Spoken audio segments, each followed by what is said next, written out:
voice echoed through the living room like a proud school principal announcing an award. All heads turned to the wall he pointed at. There, in glistening paint and varnish, stretched a massive, custom-painted family tree, its branches blooming with 112 names. Great-grandparents, aunts, uncles, nieces, nephews, cousins twice removed. Everyone was there. Everyone except me. My name, the daughter who had paid for the catering, flown in from across the country, and printed their custom gold and silver invitations, was nowhere on the tree. I didn't say a word. Not when my brother raised a toast. Not when Mom said, "Isn't it beautiful? Everyone who matters is here." Not even when I caught my youngest cousin mouthing, "Wait, where's Julia?" I just smiled, poured myself a drink, and left before dessert. My name is Julia Blake, and from wherever you're watching this, stay with me. Because have you ever been erased by your own family while standing in the same room? Have you ever tasted betrayal so subtle, so cold, that it made your hands tremble, not from anger, but from clarity? 3 days later, a clip surfaced online. Just 27 seconds. But it was enough to throw the entire perfect family into chaos. It started like this. Mom standing next to the mural, gesturing proudly. Dad chiming in with, "We finally have a record of the whole family, no one forgotten." Then my sister's voice. "We double-checked everything. Triple-checked. It's flawless." And then, off-screen, faint but undeniable, the voice of the mural artist. "Wait, who's Julia? Wasn't I told not to include that name?" Pause. Nervous laughter. Then my sister's voice again. "Oh, her? She lives far away. We weren't sure she'd even come." Plus, long story. The clip ended, but not before someone on TikTok added text across the screen. POV, your whole family erases you from history in front of a live audience. Within hours, it had 600,000 views. By that night, it passed 2 million. I didn't leak the video, but I knew exactly who did. Because when you spend your life being invisible, you learn how to make quiet allies. The muralist's niece, a media student, had been filming her uncle for a class project. She messaged me privately. I didn't know it would go viral, but I also didn't know families could be that cold. I thanked her, then got to work. Not on revenge, on exposure. Because this wasn't about getting even. It was about getting visible. That night, as my sister's phone blew up with texts and Mom desperately tried to message me to explain, I sat on my hotel bed, sipping tea, scrolling her own daughter. I hope she builds a bigger tree, one that doesn't rot at the root. This is why you never trust people who pretend blood means loyalty. For once, I was the story, not the footnote, not the plus one. And my silence? It was no longer their protection. It was their undoing. The morning after the clip went viral, I woke up to a flurry of emails, missed calls, and one hilariously desperate group text. "Mom, can we please talk about this like a family? SS, Emily, this is being taken way out of context. You're making us look bad. Dad, please don't do anything rash. You know how fragile your mother is." Fragile? The same mother who once told me, "You're so sensitive. No wonder you don't have your own family yet." That line used to break me. Now it just made me sigh. I muted the thread. Then I opened my laptop and pressed publish on the blog post I'd spent the night writing. Title: The Family Tree That Forgot Its Gardener. I wrote about what it felt like to watch your name disappear, not from a slip-up, but by design. I included details they thought I'd never share. The birthday they skipped because Emily had a brunch date. The time I flew home to care for Dad post-surgery and slept on the floor while my cousins took the guest room. The $11,200 I'd wired last Christmas to help cover the house upgrade, now clearly spent on the mural. This wasn't a misunderstanding, I wrote. It was the culmination of years of quiet dismissal. But I'm not angry. I'm just done. By noon, the post had been shared over 14,000 times. A verified account reposted it with a caption. "This is what emotional exile looks like." But here's where it gets interesting. While my parents tried to backpedal privately, sending me half-hearted emails about how we thought you wouldn't mind, and the artist was on a deadline. Emily made a mistake. She posted a Notes app apology. One of those black text on white image, PR-style disasters. It read, "I never meant to hurt anyone. Family is complicated. I hope we can all move forward and celebrate our parents. Well, you erased your sister from a wall. Not a typo. A choice. You're not the victim. You're the editor of someone else's story. Imagine stealing $11,000 from your sister and calling her complicated." Within 48, she deleted her account entirely. And while my family spun in panic, trying to put out the fire with passive-aggressive pity, something else happened. A woman named Denise emailed me.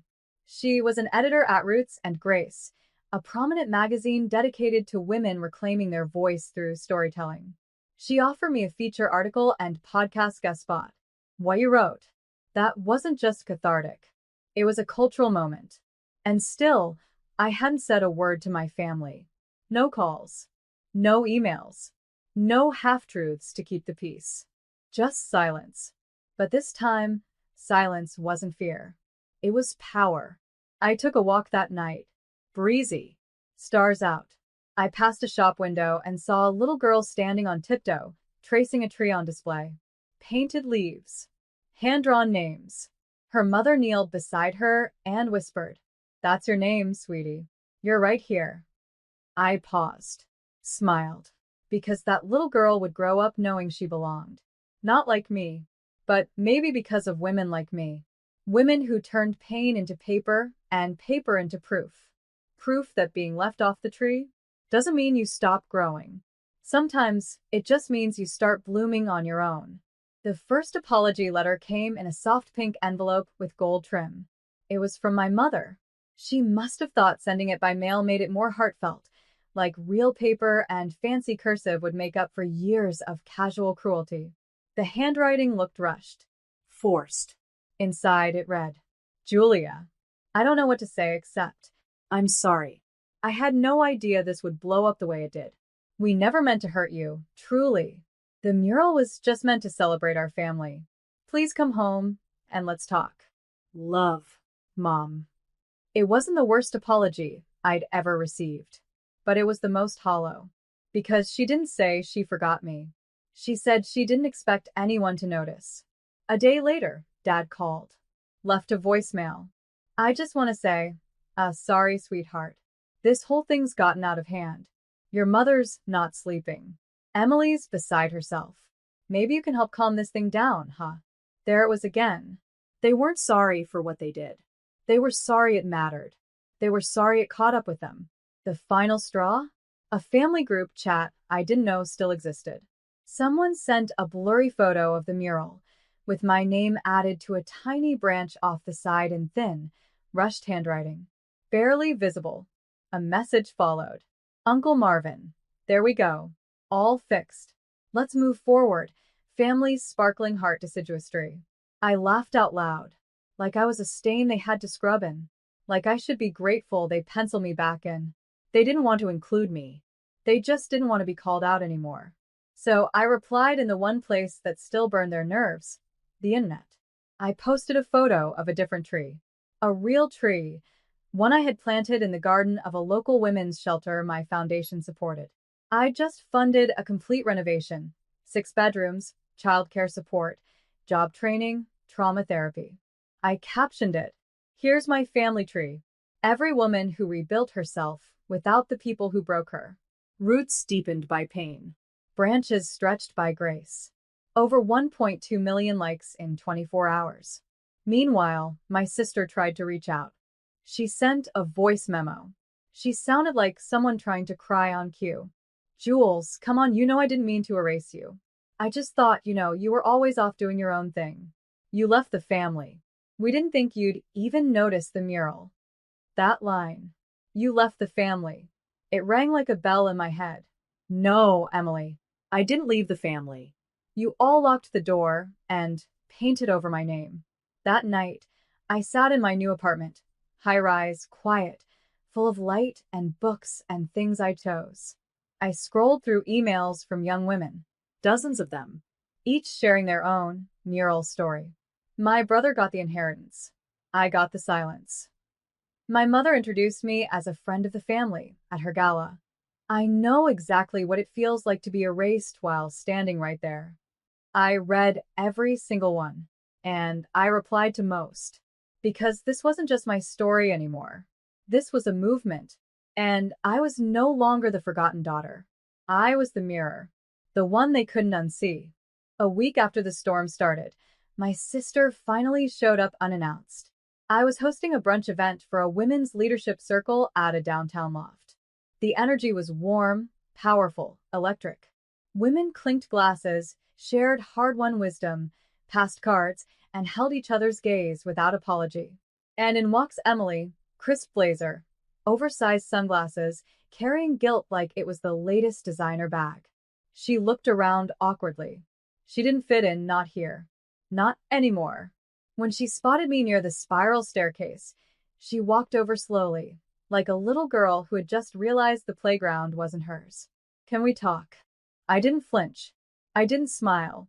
I said, sure. 5 minutes. Public space. We sat near the terrace. People gave us space, but eyes lingered. She leaned in. I'm sorry, she whispered. Really? I know I messed up. The mural, it was stupid. And cruel. I didn't think. No. I cut her off. You did think. You made a decision. A series of them. I'm not angry anymore, Emily. I'm just aware. She blinked.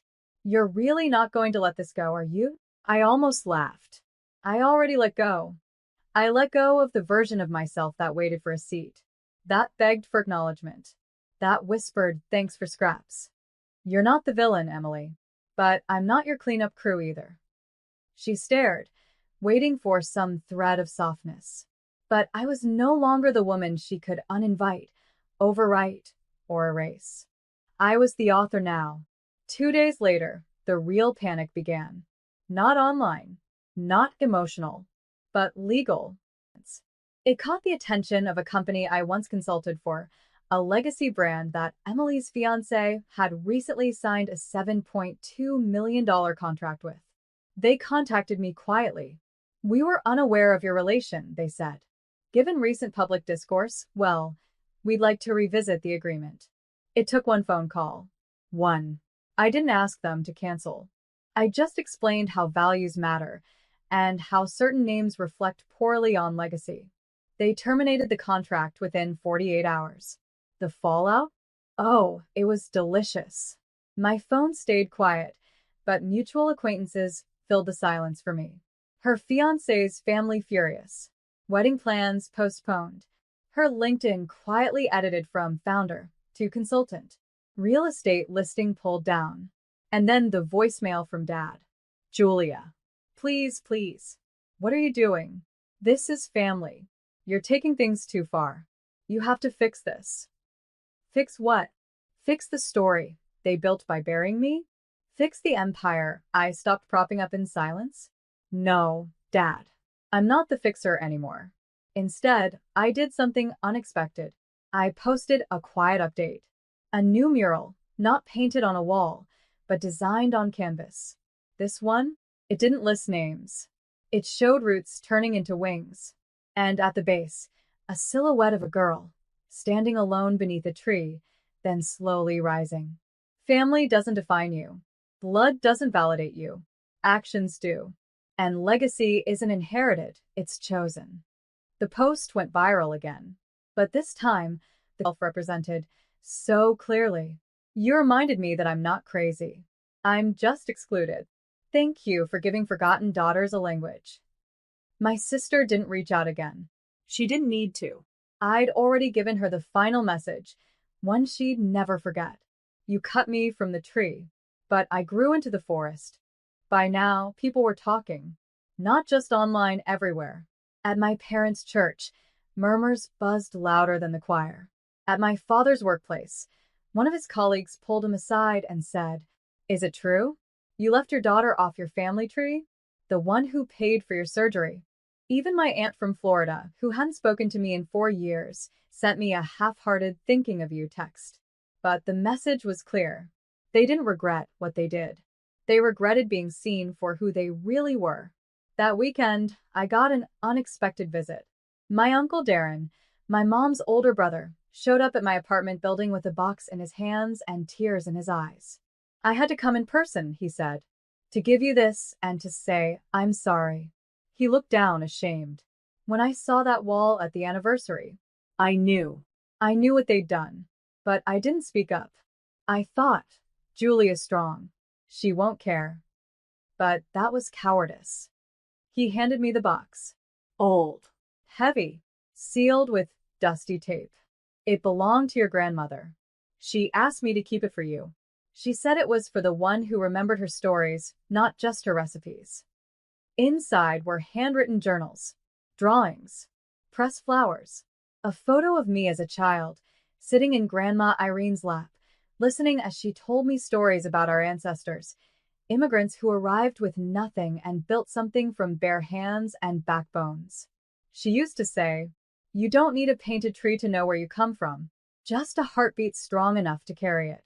The journals detailed our lineage, including me front and center with my birth date, my achievements, little anecdotes about how I used to braid her hair while she sipped tea. I wept, not because I was remembered, but because someone before all the betrayal saw me as enough. That same night, I got a message from a woman named Tessa. Hey, Julia. I'm a producer with her side media. We've followed your journey. We'd love to offer you a book deal and possible documentary rights. Let us know if you're open to a conversation. I sat there stunned. It was happening. My story, the one they tried to bury under gold trim and performative family dinners, was growing roots in the world. And while I moved forward, my sister spiraled. Her ex-fiancé's firm filed a lawsuit for breach of ethics tied to their contract cancellation. She posted cryptic stories about fake narratives and ungrateful siblings. But no one was listening anymore. The court of public opinion had ruled. And karma? Well, karma doesn't need a megaphone. It just needs a mirror. I made one last move. I bought ad space in a local art gallery. Hired a muralist. This one would be public. A living tree, painted on concrete. It would grow with each woman who added her name, every person who had ever been forgotten by their own blood. At the base of the mural, etched in gold, it read, "This tree doesn't forget its gardeners." Julia Blake. And underneath it, hundreds of names, none of them needing permission to belong. They hosted a healing dinner. That's what the invitation said. Sent via email. Designed like a holiday card, decorated with maple leaves and cursive fonts. Subject line, family means forgiveness. Location, Emily's condo. Yes, the one partly paid for with the money they stole from me.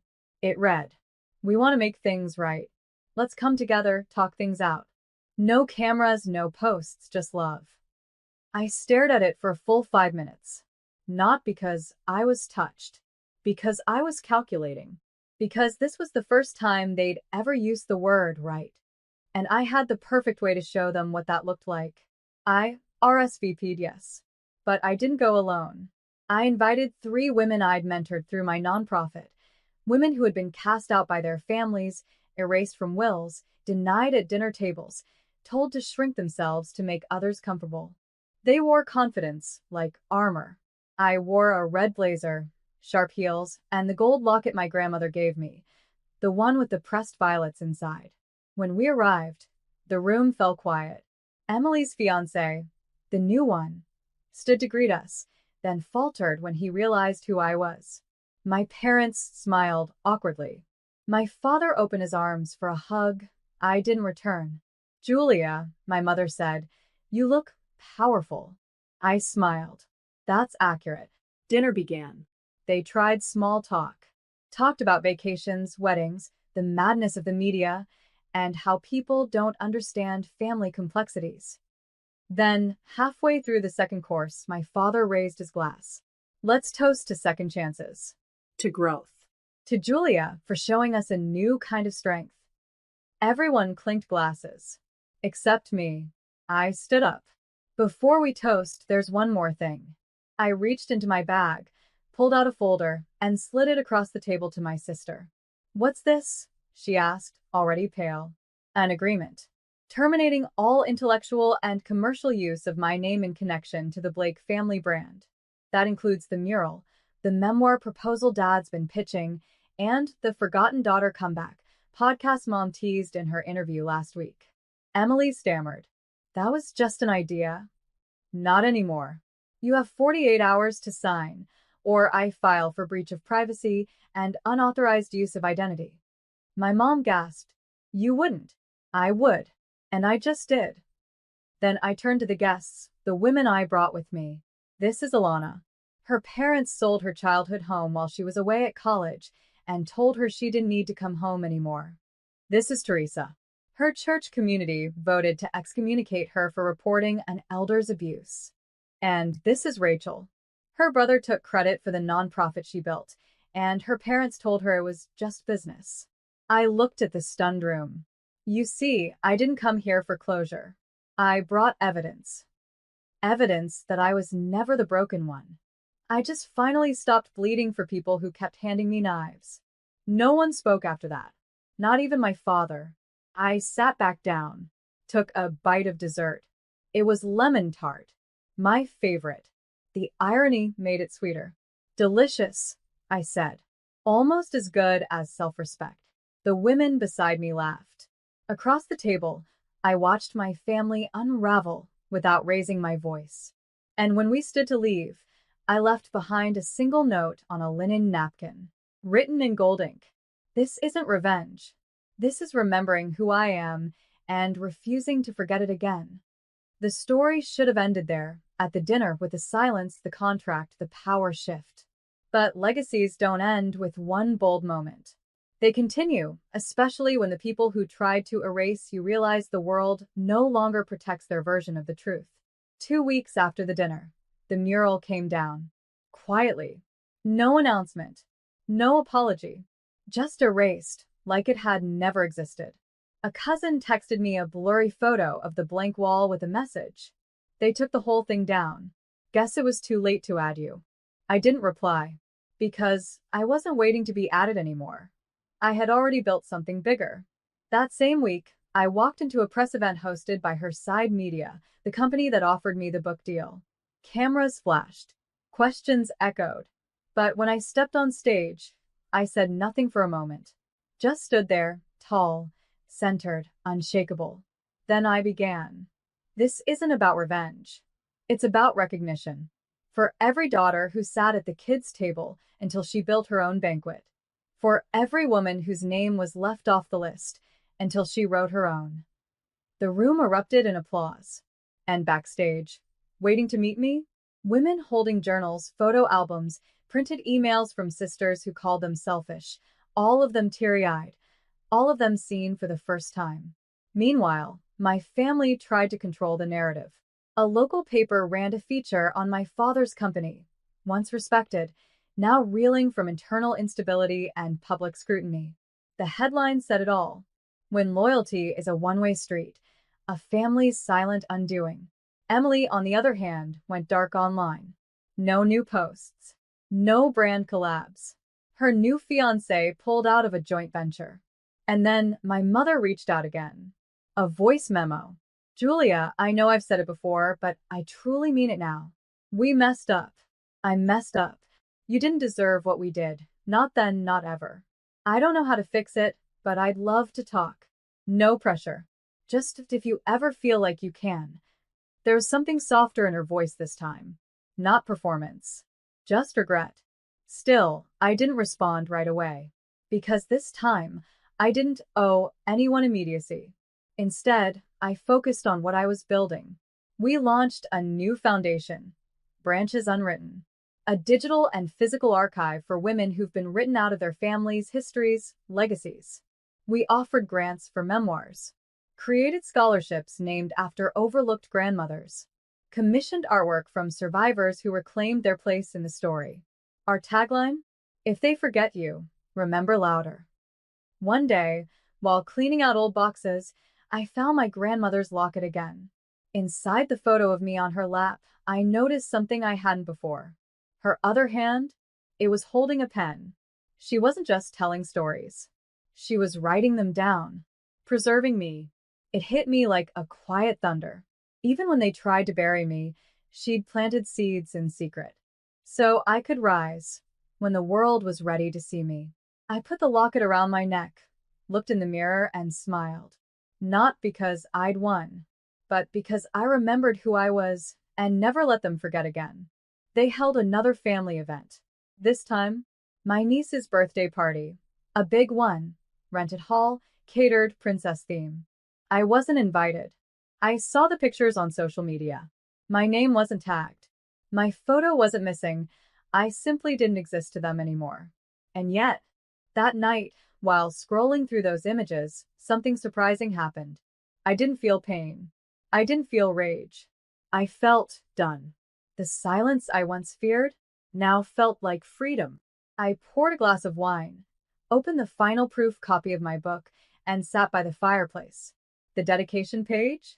For the daughters who sat outside the circle and still found a way to shine. You were always the fire. They just couldn't hold your warmth. The next morning, her side media released the trailer. It opened with the mural going up. Then the voiceover. They tried to forget her, so she remembered louder. Then a beat. And me, walking toward the new public mural I commissioned, the one covered in names of women from all walks of life, written in silver and gold ink. And finally, the line that shook the internet. Legacy isn't what you inherit. It's what you survive and rebuild. The documentary aired a week later. By then, I had moved into a new home, a modest craftsman-style cottage just outside the city. There were no marble staircases, no gold-plated nameplates. Just quiet and peace. I had built it from scratch. My name was the only one on the deed, and the garden had a tree in the center, an oak sapling, young, sturdy. At the base, I placed a single plaque. The family tree ends here, but the forest begins. The fallout came slowly. First, the text, "Please call us. We miss you. You're making a mistake." Then came the spin. My father tried to do an interview, paint himself as a misunderstood patriarch. It didn't land. People had seen too much. He was forced to step down from his board. Donors pulled out. Emily posted a Bible quote about prodigal daughters returning. I just smiled, because I was never the prodigal one. I was the exiled queen who found her own land. The most unexpected message came from my mother. A letter, handwritten. "Julia, I'm not asking for a seat in your life again. I just want you to know, I see it now. All of it. The ways we failed you. The ways we made you doubt your own worth. I wish I had your courage. Love, Mom." I read it once. Then I folded it, placed it inside my grandmother's old journal. Not out of hope, out of history. Because some apologies don't need a reply. They just need a record. That evening, as the sun set behind my oak tree, I sat on the porch with a warm drink. No noise, no drama, no chase for validation. Just the wind and the soft whisper of a life I had earned. Not handed to me, not begged for, built. And when a young girl from the nonprofit sent me a drawing of a tree with stars instead of leaves, I framed it. Because that's what I became. Not a name on someone else's wall, but the root